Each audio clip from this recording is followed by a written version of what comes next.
Good morning students. आज मैं BSc final year के स्टूडेंट्स के लिए न्यूक्लियर फिजिक्स पेपर से टॉपिक लाई हूँ, न्यूक्लियर फोर्स। हमने इससे पहले पढ़ा था न्यूक्लियस क्या होता है, न्यूक्लियन क्या होते हैं और न्यूक्लियस की प्रॉपर्टीज़।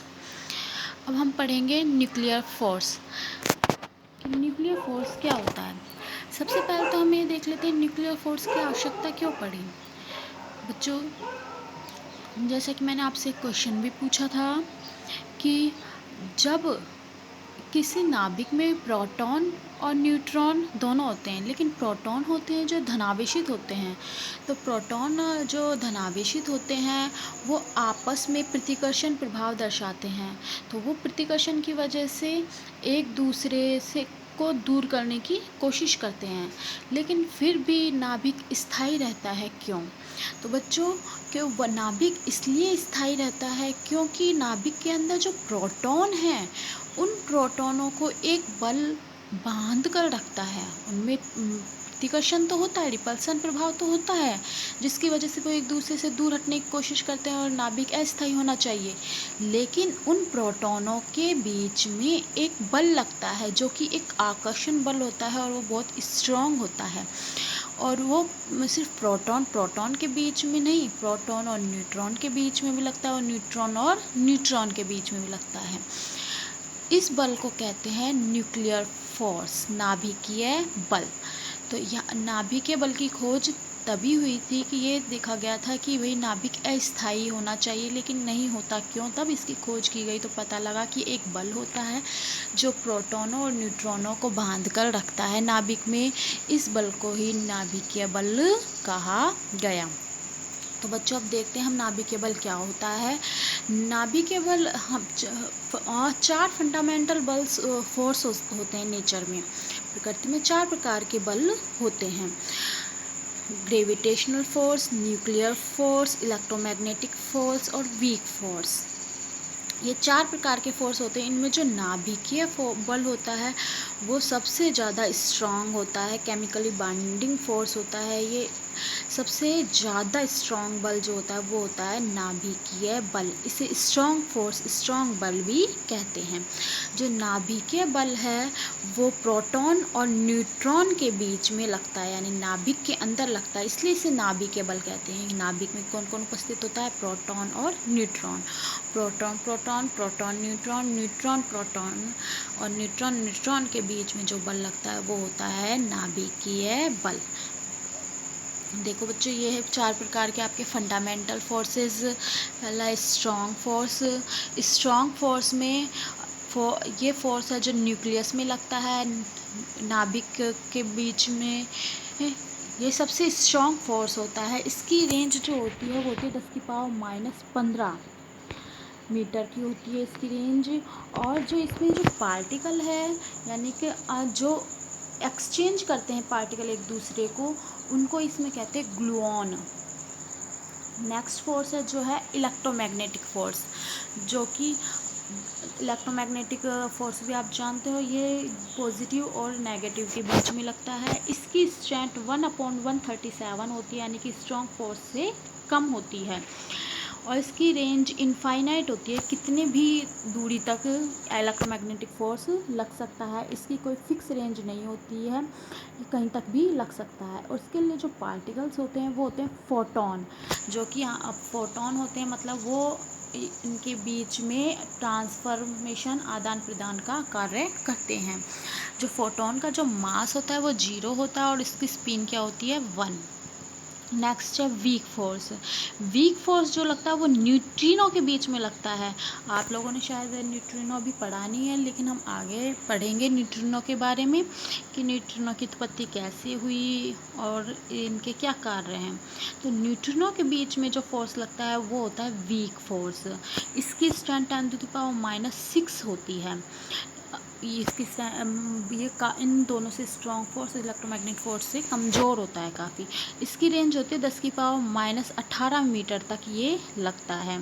और इसके जो पार्टिकल्स होते हैं, यानी कि आदान प्रदान के लिए, ट्रांसफॉर्मेशन के लिए, वो होते हैं इन बोसॉन्स, W+, W-, Z0 आदि, इन सब की स्पिन भी 1 होती है। नेक्स्ट है ग्रेविटी। ग्रेविटी आप लोग जानते ही हैं, तो द्रव्यमानों के बीच में लगने वाला बल होता है। ग्रेविटेशनल फोर्स जो होता है वो, इसकी स्ट्रेंथ होती है 6 × 10⁻39। इसकी रेंज भी इनफाइनाइट होती है, यानी ये कहीं तक भी लग सकता है। यानी कि इलेक्ट्रोमैग्नेटिक वेव्स और ग्रेविटेशनल वेव, इन दोनों की रेंज फिक्स नहीं होती। ग्रेविटेशनल फोर्स के लिए जो पार्टिकल्स होते हैं वो कहलाते हैं ग्रेविटॉन। ग्रेविटॉन का मास 0 होता है और स्पिन उसकी 2 होती है। तो बच्चों अब देखते हैं हम न्यूक्लियर फोर्स। न्यूक्लियर फोर्स जो होता है वो प्रोटॉन और न्यूट्रॉन को न्यूक्लियस में बांध कर रखता है आपस में। This force can exist between proton proton के बीच में, प्रोटॉन न्यूट्रॉन के बीच में, न्यूट्रॉन न्यूट्रॉन के बीच में। ये चार्ज पर डिपेंड नहीं होता कि प्रोटॉन धनावेशित है और न्यूट्रॉन उदासीन है, तो इसका इस बात से कोई इफेक्ट नहीं पड़ता। ये समान रूप से कार्य करता है। जितना बल प्रोटॉन और प्रोटॉन के बीच में लगता है उतना ही प्रोटॉन और न्यूट्रॉन के बीच में लगता है, और उतना ही न्यूट्रॉन और न्यूट्रॉन के बीच में लगता है।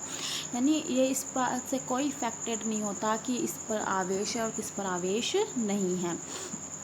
ये जो फोर्स है ये न्यूक्लियस को बांध कर रखता है।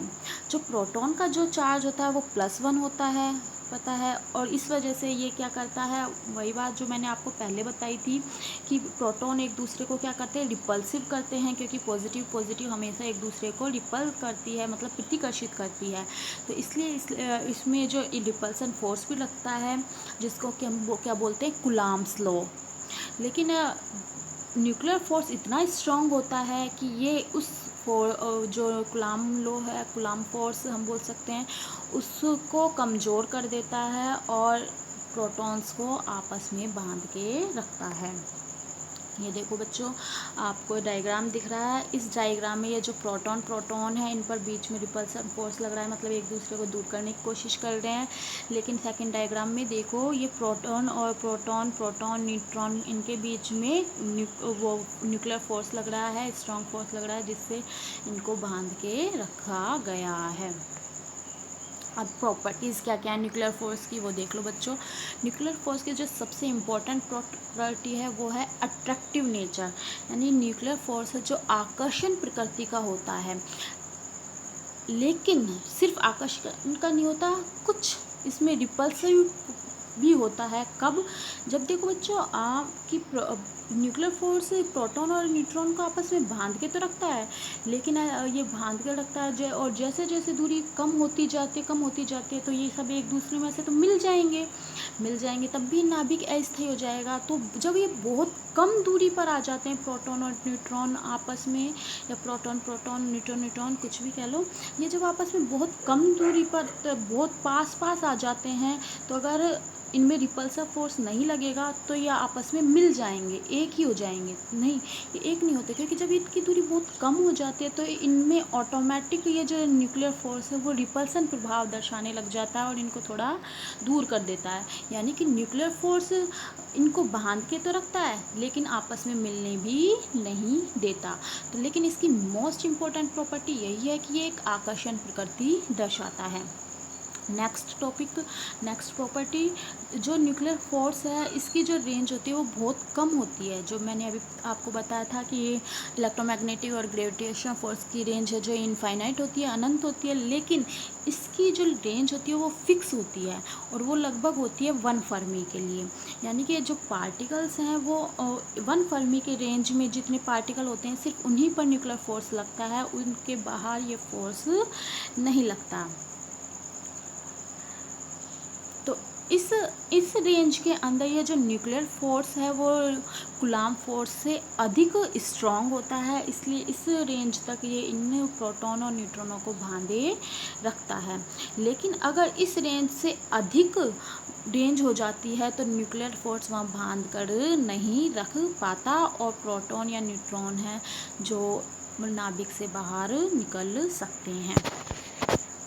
नेक्स्ट, जो न्यूक्लियर फोर्स है वो सभी न्यूक्लियॉन्स पर बराबर लगता है। ये बात मैंने आपको बताई थी, यानी वो चार्ज पर डिपेंडेंट नहीं होता। चार्ज चाहे कुछ भी हो, इससे इस पर कोई इफेक्ट नहीं पड़ता। सभी न्यूक्लियॉन्स पर, न्यूक्लियॉन्स मतलब न्यूट्रॉन प्लस प्रोटॉन पर समान रूप से ये कार्य करता है।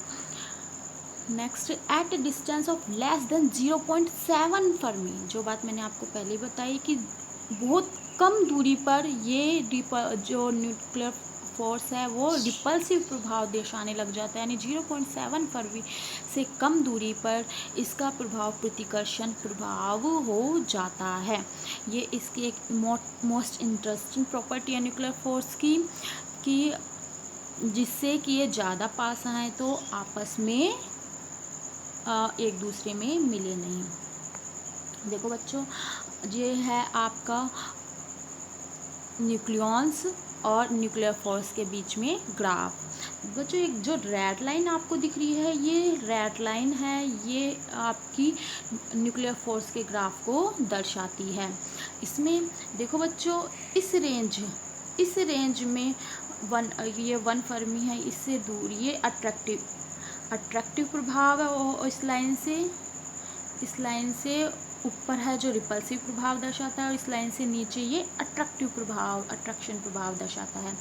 तो बच्चों देखो कि 1 फर्मी से इस अधिक दूरी तक ये एक अट्रैक्शन प्रभाव दर्शाता है, लेकिन जैसे ही ये 0.7 फर्मी से कम होता है, वैसे इसका प्रभाव क्या हो जाता है, रिपल्सन प्रभाव हो जाता है।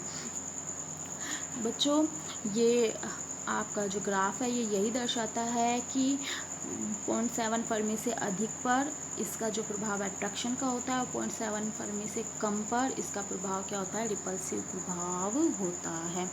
जबकि कूलाम का जो फोर्स है वो डॉटेड लाइन में है, ये हमेशा ये रिपल्सिव प्रभाव दर्शाता है समान जैसे धनावेश के बीच में, समान चार्ज वाले पार्टिकल्स के बीच में। अब एग्जाम्पल, न्यूक्लियर फोर्स के क्या क्या एग्जाम्पल हैं। न्यूक्लियर फोर्स यानी कि क्या क्या और कार्य करता है।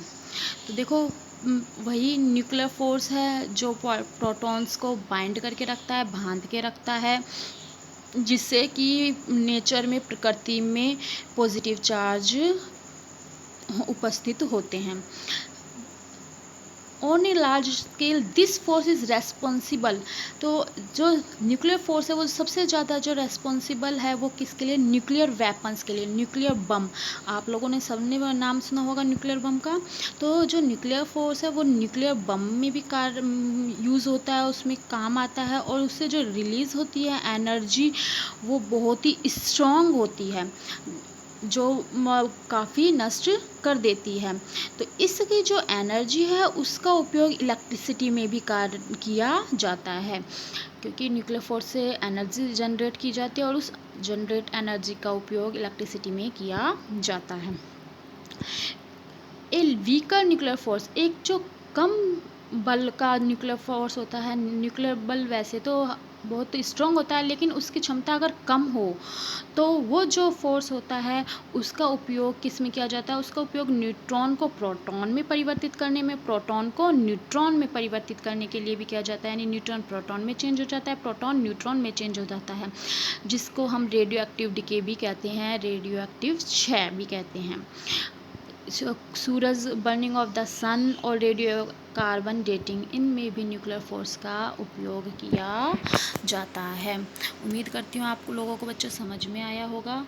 फिर भी अगर आप लोगों को कोई प्रॉब्लम है तो आप व्हाट्सएप पर मुझसे क्वेश्चन पूछ सकते हैं। Thank you.